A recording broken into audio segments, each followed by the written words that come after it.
Welcome to This Explainer. Today, we're impartially breaking down the heartbreaking December 2024 death of Kimmel Lawler and the exact courtroom forensics that ultimately determined his girlfriend's fate. It's a really complex story full of differing narratives, but as we'll see, the physical evidence absolutely tells a story of its own. Let's dive right into this profoundly sad case by centering on the raw human loss. If she never pulled out that knife, my son would be here. This quote from Natalie Jean, Kimmo's grieving mother, really sets the stakes for us. Her 17-year-old son, a beloved football player with a bright future who is known for his humility, lost his life in an absolute instant.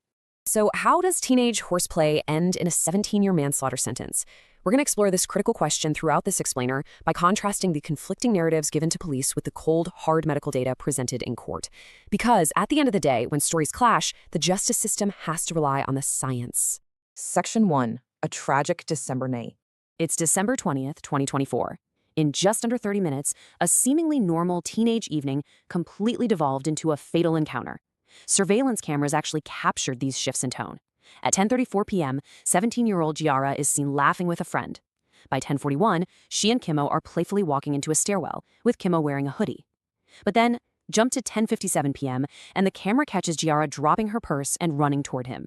Just 2 minutes later, she's frantically dialing 911. There's also some really chilling surveillance audio captured right before the fatal moment, and it hints at a dark turn.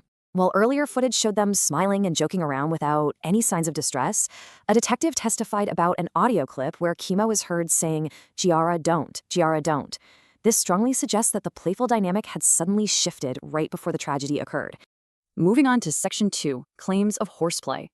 Right after the incident, a frantic 17-year-old Giara Malik was questioned by Miami police right there in the parking garage.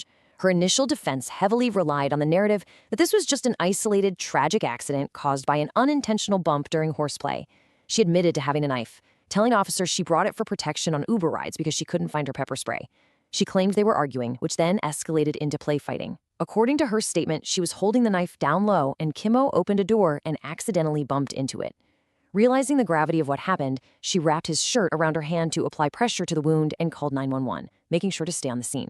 However, a really stark contrast quickly emerged.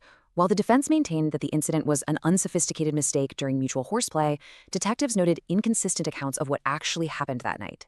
They also uncovered evidence of prior aggression toward the victim.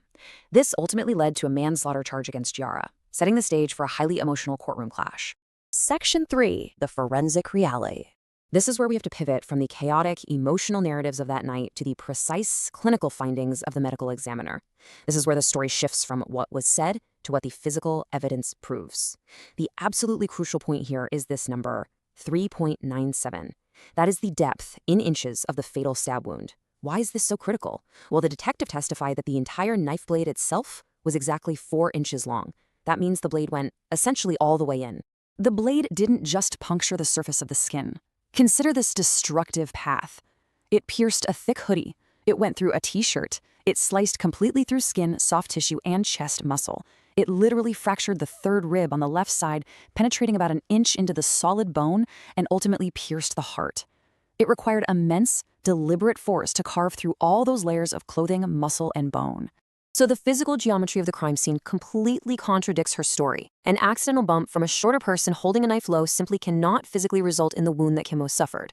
Giara was 5'6", demonstrating to police she held the knife low by her waist, claiming Kimmo, who was 5'10", bumped her. But the wound was located high up on his chest. Furthermore, the angle was described as 12-6, straight into the chest and slightly left.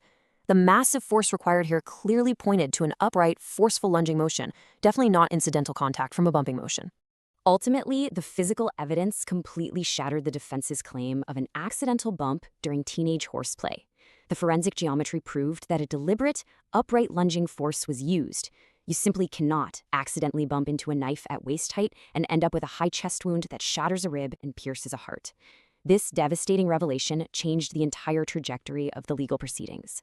Section 4. 2 families shattered. Before we discuss the final legal outcome, we really have to recognize the profound emotional devastation experienced by both families involved. The courtroom testimonies were absolutely gut-wrenching. Kimmo's mother shared heartbreaking memories of their last day together. It was a beautiful, normal day. They were decorating a pink Christmas tree, laughing, and dancing in the living room to Mariah Carey. Later, he went to his room, she casually asked him to take out the trash, and he gave her those final mundane words, "Mom, I promise I'm gonna do everything in the morning." Moments later, her whole world ended with a frantic phone call. In court, a deeply remorseful Giara addressed the family directly. "The family wants me in prison, but I'm in my own prison for the rest of my life." She acknowledged her recklessness, stating that the knife should never have been out in the first place. She emphasized that she never wanted to kill her best friend, the person she loved. She pointed out that she didn't run away. She stayed, wrapped his shirt around her hand, and desperately tried to save his life while on the phone with 911. Section 5. The judge's final verdict. Armed with those emotional, tear-filled testimonies and the undeniable forensic evidence, Judge Hernandez had to make a remarkably difficult legal determination. The state asked for 20 years, while the defense pushed for a downward departure for a much lighter sentence. The judge's step-by-step reasoning relied heavily on the medical examiner's report. First, she recognized the defendant's youth and the fact that youth affects judgment, but stated it absolutely does not excuse foreseeable, fatal consequences. Second, she firmly denied the request for a lighter sentence, ruling that based on the evidence, the act was not an isolated incident of aggression and wasn't unsophisticated. Finally, she concluded the sheer massive force required to pierce the rib and heart proved the stabbing was a deliberate lunge, not an accident. Striking a balance between the state's request and the defense's pleas, Giara Malik was sentenced to 17 years in a Florida state prison, followed by 5 years of probation. Interestingly, the judge included a highly unique condition ensuring that the gravity of this crime is never forgotten. Alongside mandatory mental health evaluation and treatment, Judge Hernandez ordered that every single year on December 20th, the anniversary of Kim O's death, Giara must formally write a letter acknowledging the tragic event and the life she took. It's a forced annual reflection on the permanent consequences of her actions. As we wrap up this explainer, I want to leave you with a really difficult question to ponder. Can the justice system ever truly balance youthful recklessness with foreseeable, fatal consequences? When youth and poor judgment collide with irreversible outcomes, the physical facts are often the only grounding truth we have left. Thank you for diving into this analysis with us, and we'll see you on the next explainer.